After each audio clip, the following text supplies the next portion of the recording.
Welcome to Corrective Consciousness, episode 168, the podcast where we explore the inanity of pop culture. I am your host, vysethebold, and this is Lotus Prince. And this week we decided that we kind of wanted to do kind of a throwback to what we used to do in Reactive Consciousness. We kind of wanted to do a follow-up to kind of what we've been playing lately, just because it's been pretty interesting. I picked up a bunch of newish games, and I kind of wanted to give my impressions of them. And Lotus is always working on a new LP kind of thing as well. I've been playing games from the 90s. You don't say. I can't believe you put an LP on your LP channel. That's terrible. What kind of psycho? You have, people comment the weirdest things on your channel. It's just actually, it's really rare when that happens, but it's just funny when it does. It's just you can't even take it personally because you're like, what? It was on Dark Souls 2, my 17,000th Let's Play. It's you keep posting videos every day. It's shouldn't you put it on a separate Let's Play channel? I'm like, what do you think my channel is? It's literally called Lotus and Prince. 2 Resident Evil reviews. What? Why do you think he's called Lotus Prince? It's because he LPs. Actually, that's an amazing coincidence. I know. But I am LP. I'm the one who makes the Let's Play noises. You do. So I wanted to give first of all some impressions of some games that I've been mentioning. So I wanted to follow up especially on Contra Rogue Core because we made a big deal about it coming out and kind of its release, and I haven't said much on it since I picked it up, so I wanted to talk about it for a little bit. I could see that this game may either do pretty okay or may get completely ignored, but I don't think it's really the game itself's fault. I think a lot of classic Contra fans are probably not liking it because it's not. It doesn't play a classic Contra game. However, I think it is a really good evolution of into the modern world. I didn't expect this because I didn't see much gameplay when the game came out. I kind of was. I didn't the trailers didn't really tell you what the game was going to be like.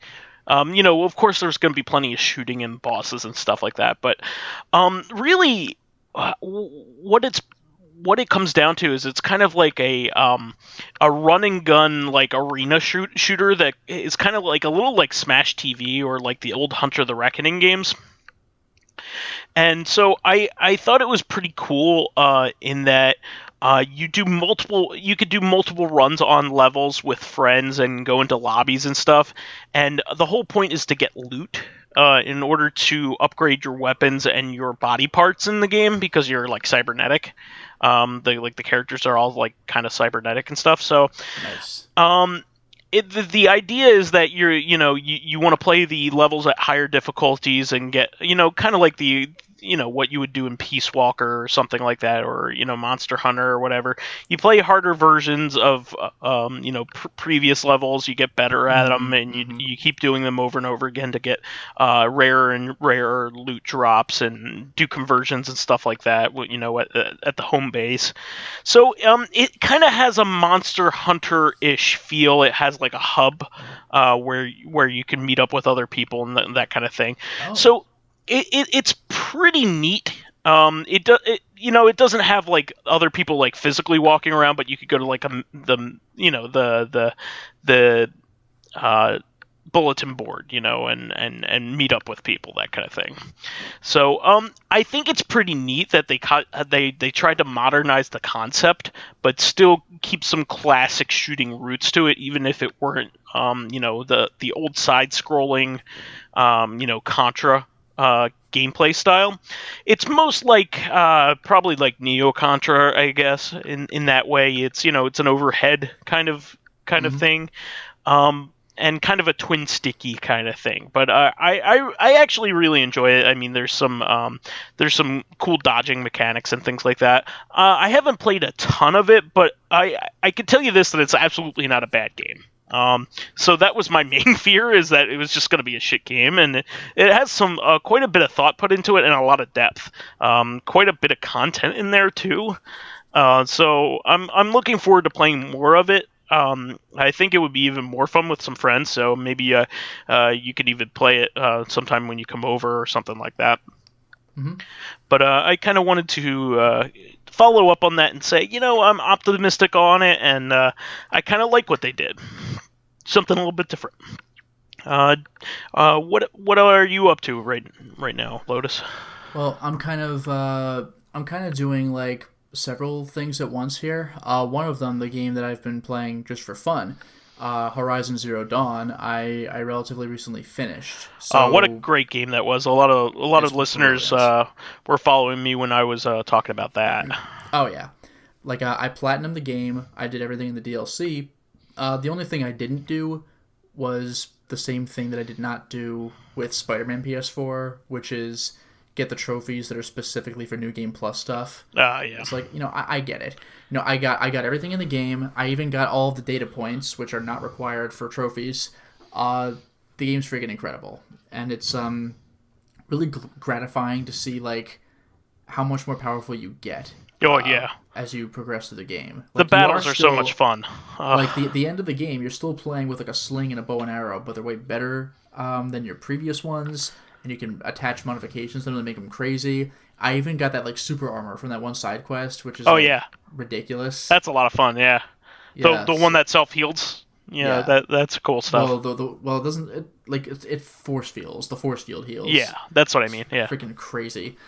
So that was most entertaining, but I also like the story quite a bit too. The story is brilliant. It was quite interesting to see exactly what happened to get you to this point, and even where you are, like in the world. Yeah, really cool stuff. Yeah, I really enjoyed. I really enjoyed, uncovering what happened in the past and all that stuff. Even though it kind of had like a Roman feel to it, almost like an ancient Roman feel, but like. Yeah, that's true. The Karaja city did have that. Yeah. Other aspects of it felt kind of like Native American to me. Sure. It's like a combo. The Karaja were probably more Roman. They even had like a Colosseum-ish kind of area. The Oseram? I don't know what you would call them.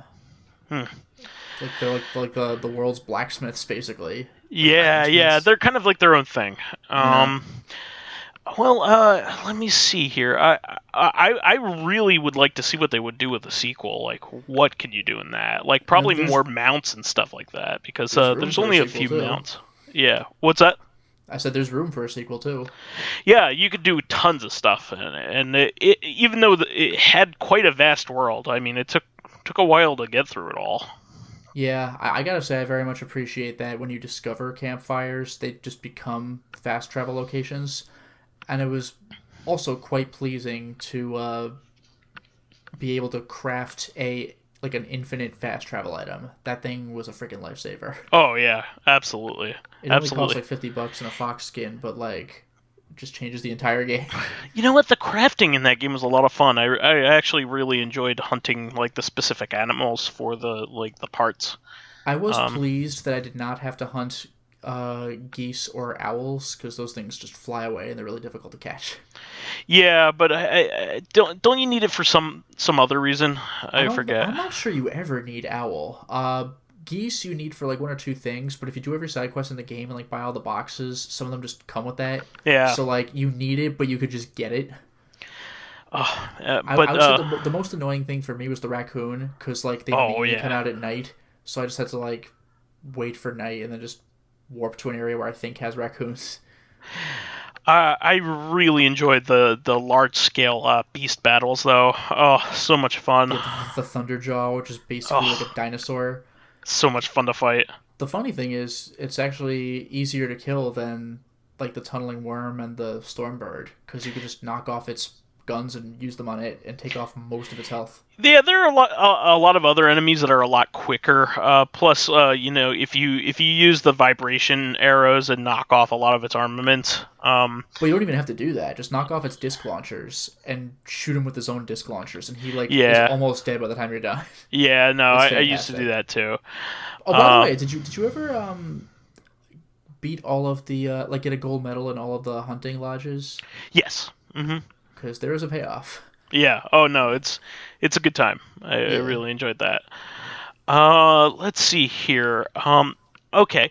So until about just recently, I told you I started to play West of Loathing. Yeah. So I picked this up, of course, at Too Many Games because I wanted the physical copy of it because it comes with a really funny instruction manual. Yes. It's one of the best instruction manuals. So West of Loathing is really a kind of a sequel to Kingdom of Loathing, which was a web game. It's not even a flash game. It's like a web game that you used to play on a website. I think it's still going. I think you could still play it if you wanted to. But anybody who's familiar, it's like an OG internet thing. People used to play this way back in the day. It's probably 15 years old at this point. Yeah. But yeah, it's like an old thing, and I used to play around with it every once in a while too. And so anybody who's familiar with the art style, it's mostly just stick figures, and intentionally minimalistic. And the the instruction booklet has lavish drawings of interpretations of the stick figure characters that are actually in the game. Yeah, then it's final product, and it's the stick figure. It's downgraded to hell. It's really great, but there is 3 different classes that you could start off as. One is just basically a fighter. Another one is snake oil salesman, which is pretty neat. So that one gives you a bunch of charisma, and it also gives you the ability to train snakes and extract medicine from snakes and also sell snake oil. So I love how that itself is a joke. Yes. You're basically a con artist.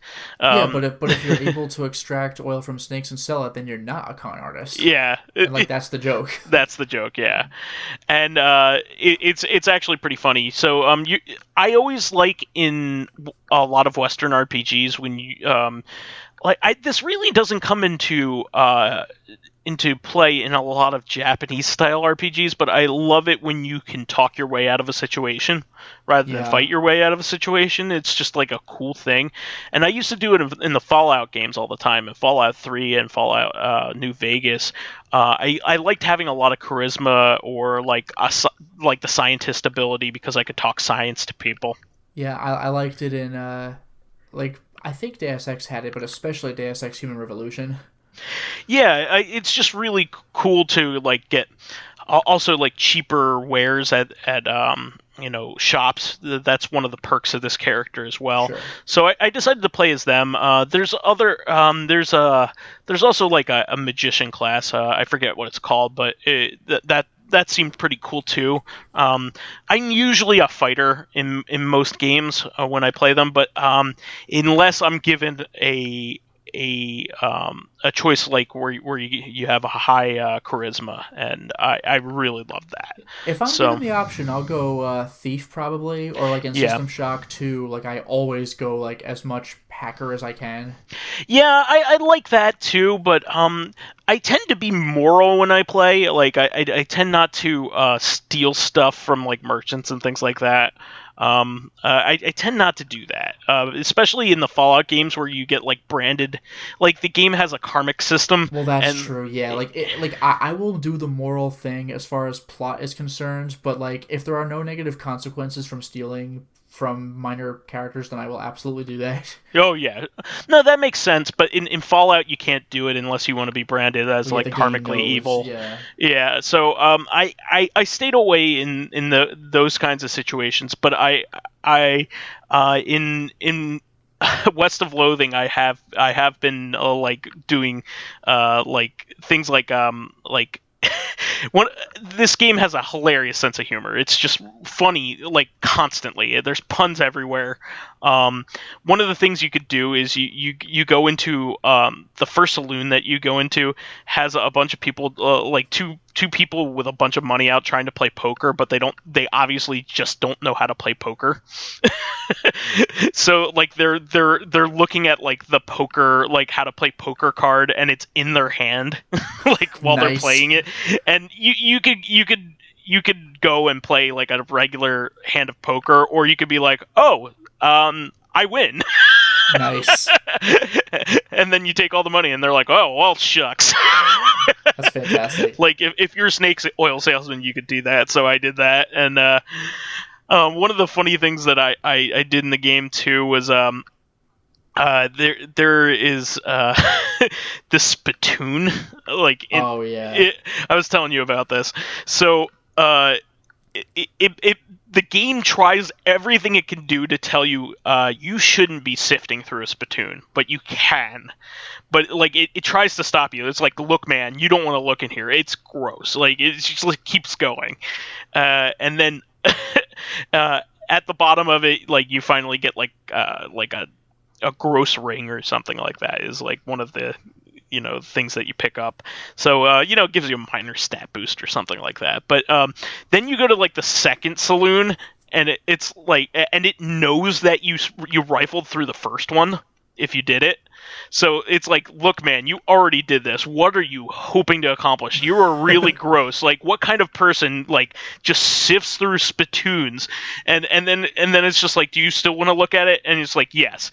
And then it's like, man, I don't think you realize what the difference between this spittoon and the other spittoon is. Like, we're in a much more arid condition. Like, it's a lot more viscous in this spittoon than the one in the other place, because like water's evaporated from this. It's like really gross and tarry, and like it's awful, and it gives like this awful description, like Silent Hill 2 style, but like obviously funny. And it's just like you're shifting around in there. What do you hope to gain from this? And then I kept going, and they're like, fine, here. And you find like a busted tooth. Ew. It's just like, ugh. But yeah, I'm having a blast with it. You could pick just like with a lot of other Western RPGs, you can pick your companion, which I found is pretty cool. Like in the Fallout games, you can pick like one major companion. Yeah, and in Stone Keep Bones of the Ancestors, you can choose a companion, like a human, a dwarf, or a Sharga, or an elf. But you know what I mean. Like in most Japanese RPGs, you have like a set party, or if you don't have that, you have a fully customizable party of no name people. Yeah, like Final Fantasy 1 or Tactics. Tactics is like that. So, but in this game, you get to choose at the beginning who you want, and I picked this this alcoholic ex-doctor who wants to figure out why there are zombies in the world, because I figured that would be a compelling storyline. Like, hell yeah, I'll go investigate some zombies. So she's pretty cool too. Like, she's a crack shot, and also can kill any like skeleton enemy in one shot if she by using a bone saw on them. So I had a bunch of fun with that, but I kind of got a little derailed because another more significant RPG came out last week. So I picked up Dragon Quest XI S for the Switch. So this is apparently the definitive edition of this game, and boy is the music so good in this. Like, I can't believe they didn't release the original game with that soundtrack. It's just so phenomenal. Like, I'm even my fiance like commented on it, and she's just like, this music's really good. I was like, yeah, it's by the Tokyo Philharmonic. She's like, really? You're just like killing little stupid slimes? And I was like, yep. Yes. But I'm actually loving it. I've never beaten a Dragon Quest game. They're all very long. They're all like 100 hours long, and well, at least past I think 5 onward. I think are all like 100 hours at least, and I'm really having a lot of fun with this one. It's very more action based in terms of the exploration. Like you can jump on things in the world, of course, and you can also get like a preemptive hit on by hitting things with your sword before the battle starts. Mm-hmm. So there's some action elements to it, which is pretty cool. I'm really enjoying the game. I think it's going to be a great time to have it on the Switch and very portable. So I'm really enjoying it, and I'm glad I decided to play this most recent one rather than just like my normal thing of playing everything before it. Because God, I can't play through 10 other games. And all of them Dragon Quest. Fuck that. Yeah, exactly. It would Like, it I would can't take play forever. Final Fantasy 15 until I play the 70,000 other Final Fantasy games. Look, like, no man, way, dude. I tried to make myself do it, and I didn't get past 1. Well, from what I hear, like 1 and 2 are like the roughest ones. 2 like, is the roughest one by yeah. far. The 2 is the least popular game of the entire series. 1 is a good game, but like subsequent versions of it made it so much easier to play. Playing bare bones like regular Nintendo Final Fantasy 1 is going to be very frustrating. Especially since you're going to attack like empty air once you've killed an enemy. Yeah, because you attack the location basically. Yeah, It exactly. doesn't just go like, oh, next enemy. Exactly. Yeah. Luckily, the Dragon Quest games are a lot less frustrating than that, but in particular. But Final Fantasy, the early games are tough to go back to. Most people start with 4 and then move their way up. And 4 is when they get good, and then they stay good. Yeah, pretty 4 much. is when they really bring like a proper story and like character development into it. Well, there was character development in 2, but yeah, But 2 4 was more like cinematic. Yeah, that's true. But yeah, I'm glad I'm playing this. I don't know whether I'm gonna pick up those 1, 2, and 3 ports. Apparently, some people are saying that they really like the ports, despite the the art style that isn't like everybody's preference. Yeah. So, I guess I should trust the fans on it, with them saying that it's pretty good. So, maybe if I'm done 11 and I want to play some of the older ones, I might get those ports, but who knows? I have all the rest of them on the DS or 3DS, except for 10, of course, because that's an online game. But Yeah. it feels kind of funny to not have a version of 1, 2, and 3. It's just one of those things. Yeah. What else are you playing right now, Lotus? Well, the 2 other things that I'm playing are the things that I'm streaming, both of which I'm getting toward the end of. So one of them is Kingsfield 2, but really it's Kingsfield 3 in Japan, because America never got the very first Kingsfield. And there Are you feeling the quality of life improvements I was as things mention, like, we goes on? talked like last week about just like the notable improvements, or not last week, a couple weeks ago, about the notable improvements across the Kingsfield series. So yeah, I'm absolutely feeling it. One thing I like is that you have, I think I mentioned this before, but you have something called storage, where in Demon Souls you talk to a guy and you could deposit your items with them. In Dark Souls, when you went to bonfires, if you had like the storage box purchased from Andre, then you could deposit your items there. In Kingsfield 3, you just have storage. Like, you press start, and in your menu, there's storage. And it's like, put an item in storage, and really all that means is that it's not going to be in your list when you scroll through your inventory, so it makes it easier to scroll through shit. And if you ever want to get access to that item again, just say take it out of storage. It's not really storage, it's just like clean up your list when you're scrolling through stuff. It's quite convenient. I like it.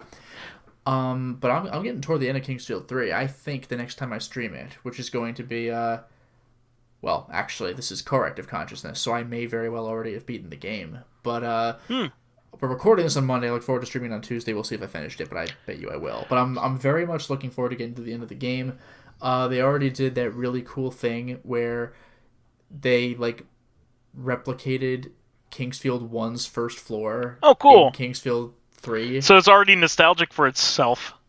Yeah, and Americans never understood that reference because we never got Kingsfield 1. Sure. So the only people who would get this are like dedicated Kingsfield fans, of which there are very few, because the people who actually bought Kingsfield back in the day hated it because the internet wasn't a thing.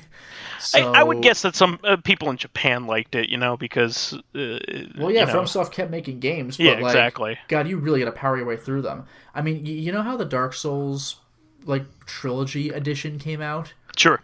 In Japan, there was a Kingsfield quadrilogy box set. Oh, neat. And it was spanning 2 systems, kind of I didn't know about that. You know how the Metal Gear Solid collection was like Metal Gear Solid 1 and sure. 2 and 3. Even when it was on PS2, it was like a PS1 game and 2 PS2 games. Sure. So the Kingsfield quadrilogy was 3 PS1 games and 1 PS2 game. So you could just have that if you were interested. That's neat. At this point, now that you've played through the majority of the third game as well, yeah, and now you have a feel for all 3 games. Yeah. Would you say they've progressively gotten better, or do you like one of the past ones better than the third one? What's your feeling? As far as what they're trying to do, they have clearly gotten better. The only thing I could see maybe liking the original Kingsfield more for is that it's a much more intimate game. Like Kingsfield 1 compared to Kingsfield 2 is like the Legend of Grimrock 1 versus Legend of Grimrock 2. Okay. Where original it's much smaller in scope. Oh, dude, not even close. Like the original Japanese Kingsfield is like Grimrock. You're just in a dungeon. Beat a level, loading screen, next floor, down to the 5th floor. That's the game. You're going to go back up some floors, actually unlike Grimrock, because I got a new key. I can open old chests, so you can do that. But really, you're just in a dungeon. Beat the dungeon. That's the game. Huh. So Kingsfield 2 starts off where you're outside. That's already a revelation. And then you realize it's like Dark Souls, where you could just kind of walk anywhere. If you go the wrong way, you could beat it, but you'll probably get the shit beat out of you. And in Kingsfield 3, it's the same way.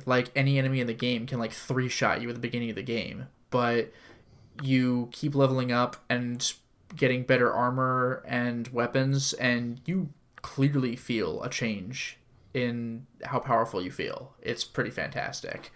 And Kingsfield 2 had you could get the Seath armor. You could go looking around for the special armor set. But Kingsfield 3 has other stuff. You can find this rare material. It's almost like the Titanite of its game. It's called Promeus. And if you talk to the Promeus blacksmith guy, he'll make you special Promeus. Oh, neat. Feet pieces, greaves, gauntlets, armor, helmet, and shields. And they look freaking cool. Not that you can ever see yourself wearing them, but when you look at them in the inventory screen, they look cool as hell. And Kingsfield 2, by the way, is where they started giving lore to items. So that's a Souls staple. That's most of the lore in the game is from the items. So Kingsfield 2 started doing that. Kingsfield 3 is just more of that. And Kingsfield 3 has 2 endings. So I'm going to try accessing those and see what I encounter. I'm quite excited.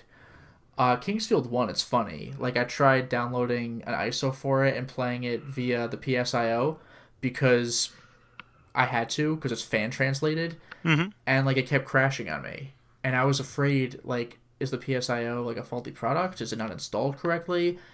I was super nervous about it.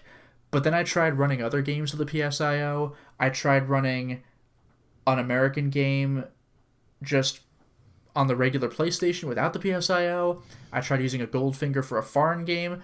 They all worked fine. Kingsfield 1 is just fucking janky. I had to play it through an emulator to beat it. So I tried playing another game I fan translated via the PSIO, and it seems to work just fine. So I guess Kingsfield 1 is just like either that was a weird download. It's a very or it's early just the game. jankiest game ever. Yeah, it's a very early It's from game. Software's first. Yeah. And what's funny is Kingsfield 2 and 3 are from Software's second and third, and there are already such dramatic improvements. And then they go on to do like Armored Core and Echo Knight and stuff like that. They eventually come back to Kingsfield, which I'm excited about. There's also Shadow Tower too, right? Yeah, Shadow Tower is, I think, one of the next games. I own that one. The funny thing is, I'm actually surprised by this. Kingsfield is not on PSN as far as I know. But Shadow Tower is. And that's like a very expensive game if you want to buy the real thing. I think various companies have published the different games and across all of those games. So I know the fourth Kingsfield game, the PS2 one, is published by Agitech Agitech. So like it I don't even know what the status of Agitech is or whether they're still in business or anything. So and Kingsfield 3 is ASCII. Yeah, exactly. Like so like Entertainment. Yeah, some of them probably Shadow Tower, if I had to guess, was probably published by Sony, so Maybe. It probably doesn't have much barrier to entry to republishing it. But yeah, if you care at all about these old janky ass games, I do recommend you pick it up via PSN, because if you want to get the real thing, it is quite expensive. Yeah, especially since it's kind of a Dark Souls lineage piece at this point, so people have been picking it up. Yeah. As for Shadow Tower 2, I'm gonna have to just get a fan translation of that one too, because that game never made it outside of Japan. Did that get a fan translation? I wasn't aware. It did. Yeah, I believe it did. Cool. But yeah, those games are actually related to the Kingsfield, right? Kingsfield games. They're kind of spin-offs, aren't they? What, Shadow Tower and Kingsfield? Yeah. I don't know. Actually, they're related. I haven't tried them. Yeah, I think they're related. I do think Kingsfield ties into Dark Souls, because there's talk about Seath, Mm-hmm. but I don't know if it's like the same Seath, like how Demon Souls and Dark Souls have patches, but they're not the same patches, even though they're the same patches. So I don't know if they're doing that with Kingsfield and Dark Souls, but it's still fun to see, like, obviously, like, spiritual connections. It's cool to see that. Yeah. And the other game I'm playing, which I'm also getting toward the end of, is Metal Wolf Chaos XD, which is just like the remaster. So I'm playing it on PS4. So you're the president in a mech, and you're trying to save America from the vice president in a mech. And they got lots of topical humor that's just really funny to me now because it's so dated. Sure. Like, I'll crush this insurgency faster than a Florida recount. I'm like, nice. And they got Bill Clinton, insert jokes. Bill Clinton jokes here. Oh, exactly. Well, this was more of a Bush thing. Yeah, but it's freaking great.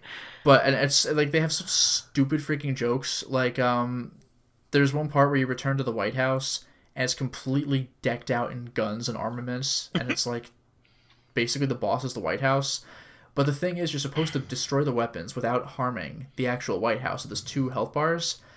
One of the bars is White House, and the other health bar is Fight House. It's so stupid. It's like, oh, it looks more like a Fight House. I'm like, this is amazing. I cannot wait to see where this game goes. Oh man. The funny thing is, the actual game is kind of mediocre, but like the interludes are like why you play the game, and the voice acting. Like, I'm going to do it because I am the president of this great United States of America. Like, the president's line delivery is the funniest damn thing. It's so good, like, all the time. How's the game run, by the way? I've been curious about that. I haven't had any problems with how it runs. It feels fine to me. Good. So it's not a bad modern port, is what I you're don't saying. think so. No, it plays all right. Cool. Yeah. I am also playing a couple other things right now as well. So in addition to that, what else am I playing? I'm playing the Doom games, so I wanted to go back to that. Yeah. So I've actually played quite a bit of the Doom official content at this point. I played through Doom. I beat the Ultimate Doom expansion, which was Thy Flesh Consumed, right? Yes, that was episode 4. That's episode 4. I played a good portion of Sigil before it was updated. Now I don't know what to do, whether I should finish Sigil the way it is or I should just play the update, because apparently John Romero did an extensive update that like changed a lot of stuff around. So I'm on the fence with that. I don't know. What do you think I should do? I don't know. Like, part of me wants to say beat the regular game just for morbid curiosity, so you can compare the two. Sure. But at the same time, he probably updated it to deal with like complaints. Yeah, I mean, going to it after I've played all of the hard stuff that Doom, like official Doom stuff, has to offer, it's not as bad as I remember it being, I guess. Because like I played it out of order. I played it in order, but I played it out of order. Yeah. So really, you're supposed to play Sigil like after you've played everything else Doom has to offer in Doom 2. I played Sigil like in its episode order, which is not the right way to play it. Really, you should play all of the Doom stuff like as it was released, because Yeah. it expects you to have the skill.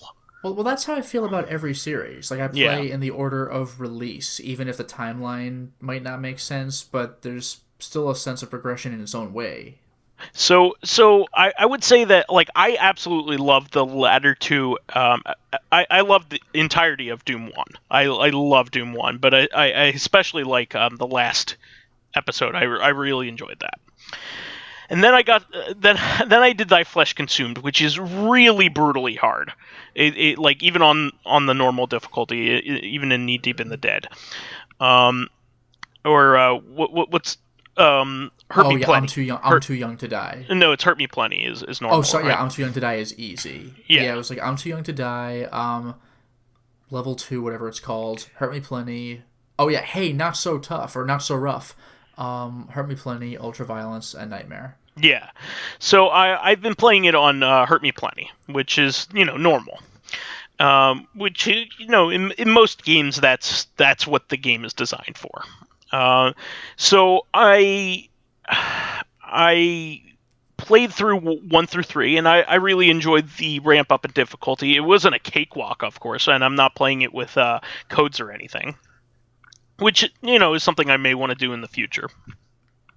But I wanted to play it like straight first, and then I went and played, which is what was included in Ultimate Doom, which is the 4th episode.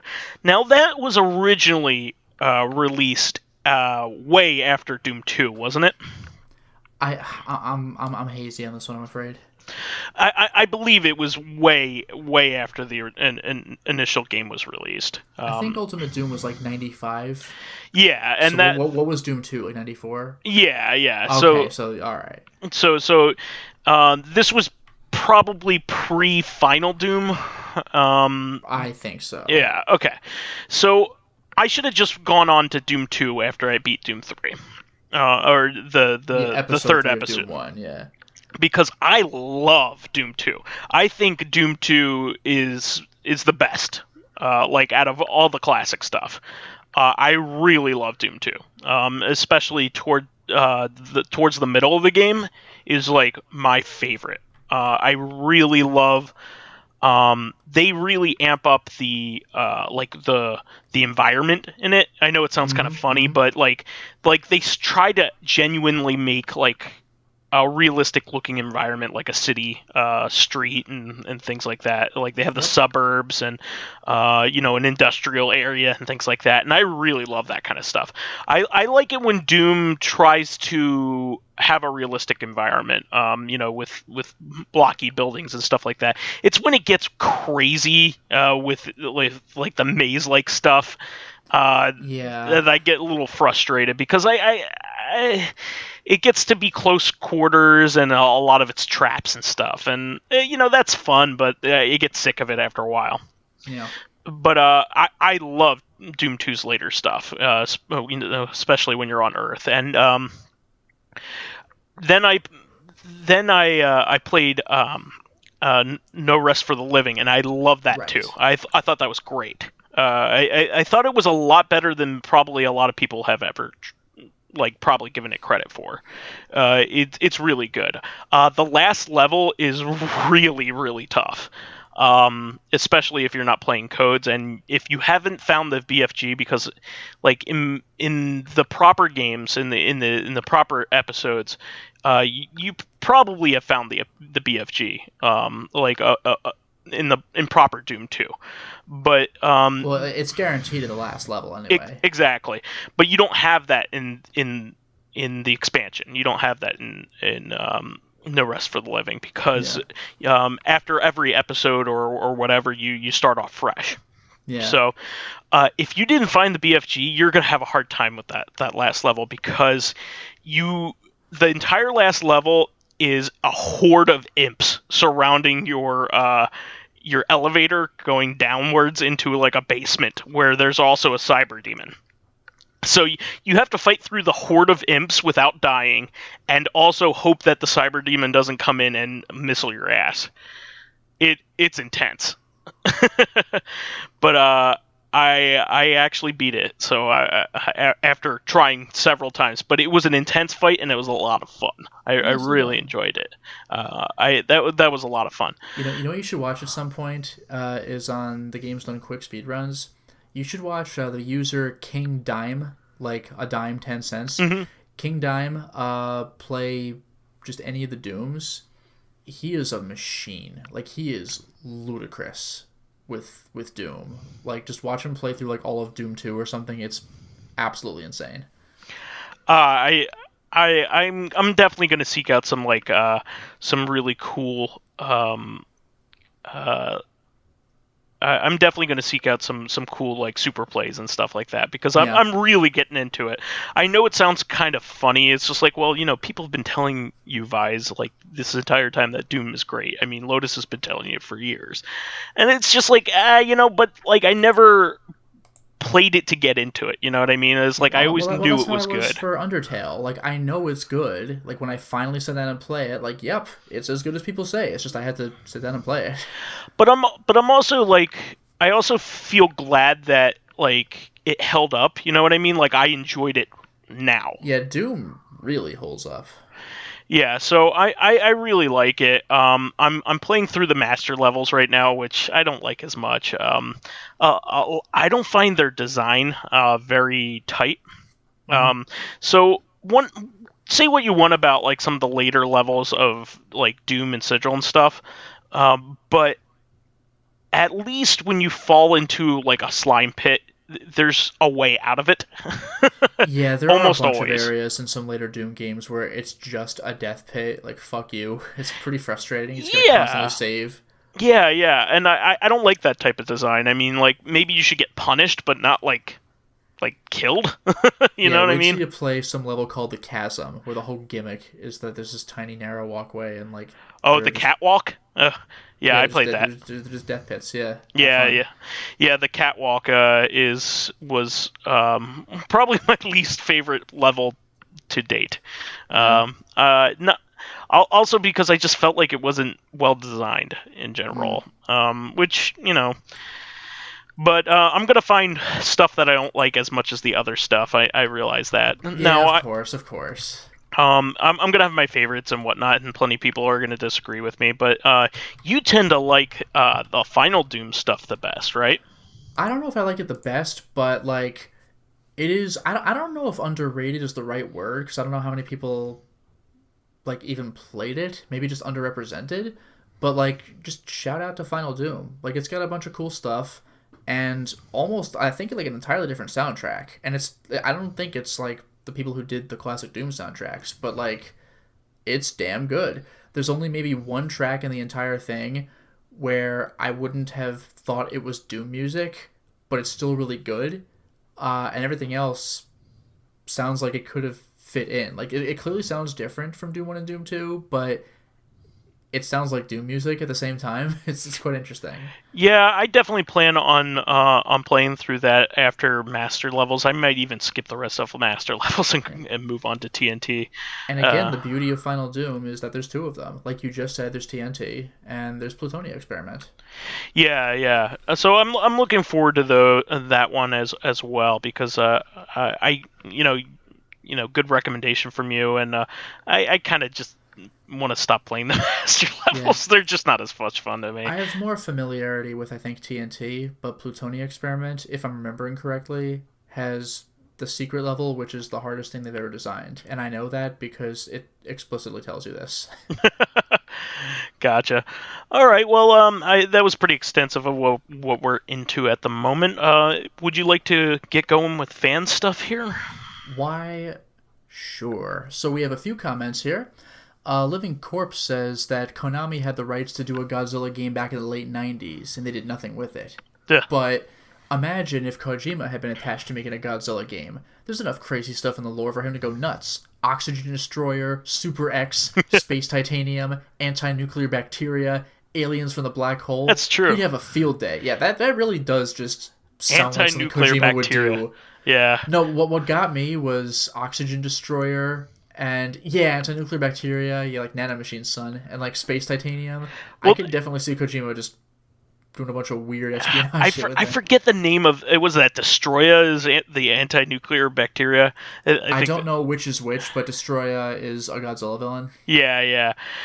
That's awesome. I think Shin Godzilla like actually did a lot with the license apparently. So Nice. by the guy who did Evangelion. So I kind boy. of come in interested in watching that. Apparently it's like the best. Congratulations. The ending's not good. Big surprise. No. Remember that one time Godzilla held his enemy kaiju in the air for like several fucking minutes in a still frame, and there's just classical music playing, and it's literally like it's like a YouTube poop, but it's not. It's just several minutes of a still frame. And then he says, "I'm so fucked up." Oh boy. Go watch End of Evangelion, kids. Just watch out. Alright, so anyway, Dracologist says, this is regarding like little mechanics that just feel good for the player. Like, like timed hits in Mario RPG. So Dracologist says the counter mechanics in Dust Elysian Tale were that was a good game. add-ons. Yeah. Yeah, if you remember how to use it, you can knock enemies down and have their ass for breakfast. The Vanquish mechanic, the one that I had mentioned last time, reminds me of a small combat racing game where something similar happens, where if you pick up ammo for your guns when on full ammo, you get double damage. That's pretty freaking sweet. Speaking of racers, the various get energy for your nitro, like making sweet drifts, and like drafting, like using the cards in front of you to gain speed. Yeah. Burnout, yeah. Or in Stunt GP's case, making sweet backflips to recharge your batteries. What? I don't know if it counts, but in Grip, like capital GRIP, there's a game mechanic where you can only have 2 power-ups, but you could sacrifice one to upgrade the other. Yeah, that almost makes me think of like, I think it's Galaga, where you like sacrifice a ship, like enemy steals your ship, but if you kill it quickly enough, you get the ship back. But now you're a ship that's twice as big with 2 guns. But if you die, then that's 2 lives lost instead of 1. It's an interesting mechanic. Mm-hmm. That said, some of these are not strictly player stuff. But if you're looking for one, Glory Kills in Doom 2016 are a good way to get health. So good. Yep. Maybe the minigame mechanic integrated into combat in Alter Echo. No, I'm not explaining. I don't know that one. Look it up. I'll take your word on that one. I heard Alter Echo was a good game. I just never got a chance to play it. Oh, and this is going back to the Canada thing. David Palermo says, Quebec is a city and a province. The capital of the province, Quebec, is Quebec City. Yeah, that's what I thought. Yeah, so my joke about Vatican City was like not even off. Vatican City. And Fakafon says, I can't believe I didn't think of this one. Fakafon said, I think one of my favorite quick power-up moves is doing the motions for Ryu's attacks in Super Smash. Like, if you do like a Street Fighter input Hadouken, it's like better than toward B Hadouken or whatever it is. Oh, I like spraying oil on yourself when you're that guy in Street Fighter 4. What's his name? The Hakan. Turkish wrestler. But he's talking about how if you input Street Fighter moves in Smash, then you'll do better versions of what their Smash moves would have been. Yeah. Like quarter circle attack instead of the special like move B. button. Yeah, B button. I So gotcha. I forgot about that. Yeah, Mr. Ryu beat the shit out of us in Smash because like he knows how to play Street Fighter, and it was Yep. greatly enhancing his Ryu in Smash. We're like, oh no. What do you know? Being good at a fighting game means you're good at a fighting Yeah, game. but they're completely different games. Yeah, you're right. All right. So our question is from Insane Buffoon. Would you rather live in Rapture, Ugh. BioShock, or Columbia, Ugh. BioShock Infinite? Ugh. Like, this greatly depends. Like, if we're talking BioShock when you get into the game, when everything's fucked up and everyone there's a monster, then obviously Columbia. But if you're talking about when both cities are in their heyday, I think I'll go with Rapture. Like, Rapture is like everyone's trying to get hooked up with drugs, but like Columbia is like real life shitty racist American history, except that it's in the sky instead of on the grounds. It's just like Columbia is just like the worst aspects of the American South. I think I'll take Rapture. It's like American fascism.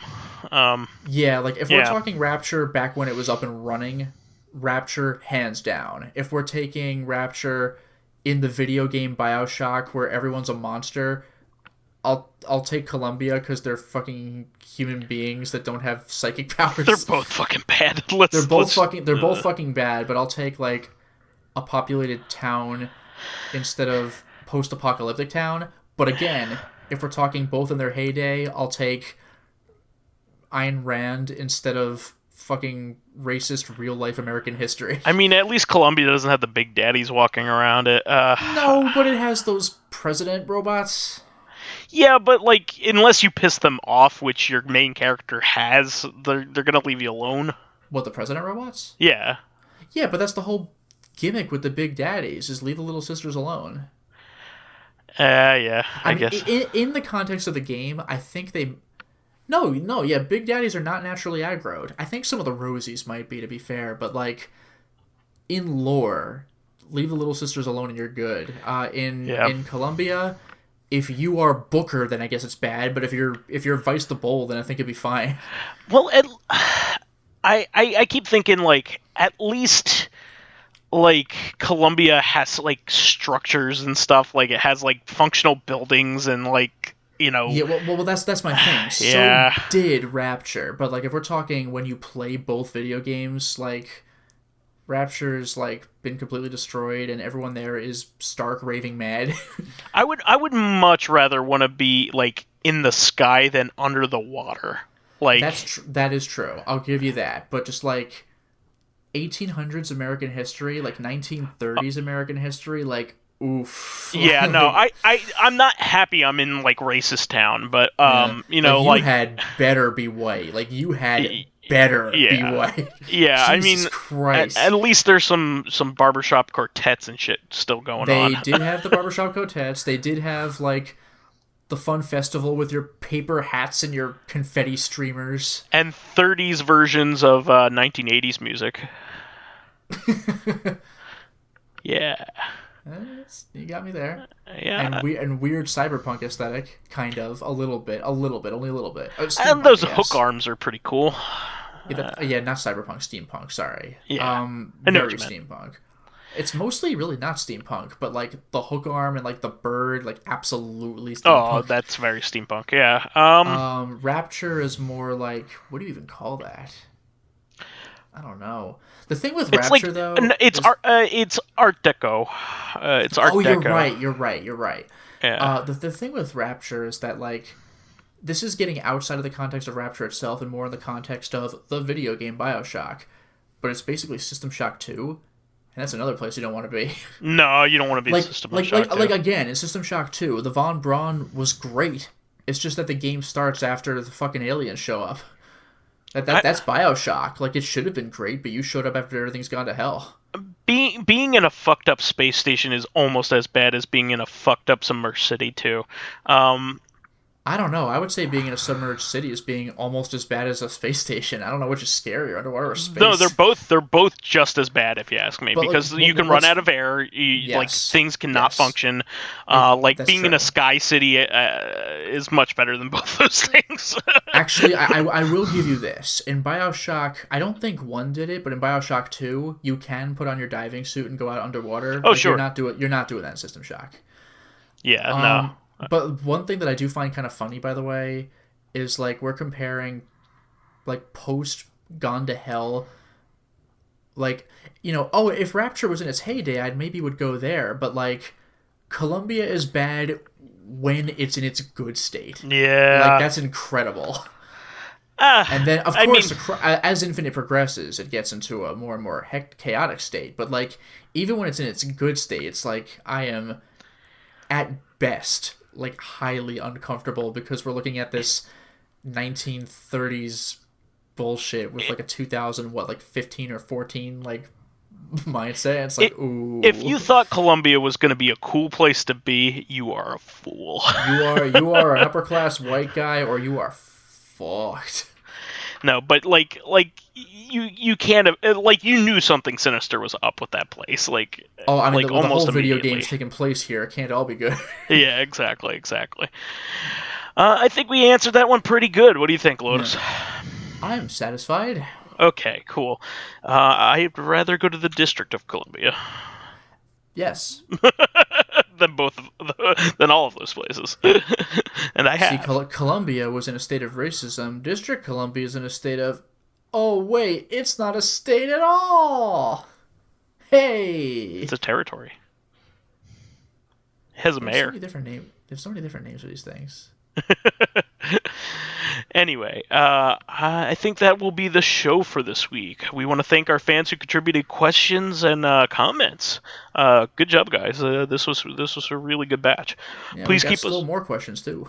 wonderful. You guys have been doing a great job with that. Please keep us supplied with awesome topics by submitting questions of your own via the YouTube and SoundCloud pages. While there, please give us thumbs ups, likes, and 5-star ratings on iTunes. It helps promote and spread awareness of the show, and any bit of encouragement helps keep the show going. You can also catch us on Tuesdays on our sister podcast, Reactive Consciousness, the in-depth look at this week in our lives. Finally, you can friend me as vysethebold on Steam, PSN, Xbox Live, Twitter, Switch, Battle.net. And you can follow me on my YouTube channel, Lotus Prince. You can hit me up on Twitter at Lotus Prince. And finally, if you are interested in seeing my videos early, getting in on exclusive live streams, selecting upcoming games for me to Let's Play, or getting in discussions with me and other patrons on Discord, then perhaps consider swinging by my Patreon account, which can be found at patreon.com/LotusPrince.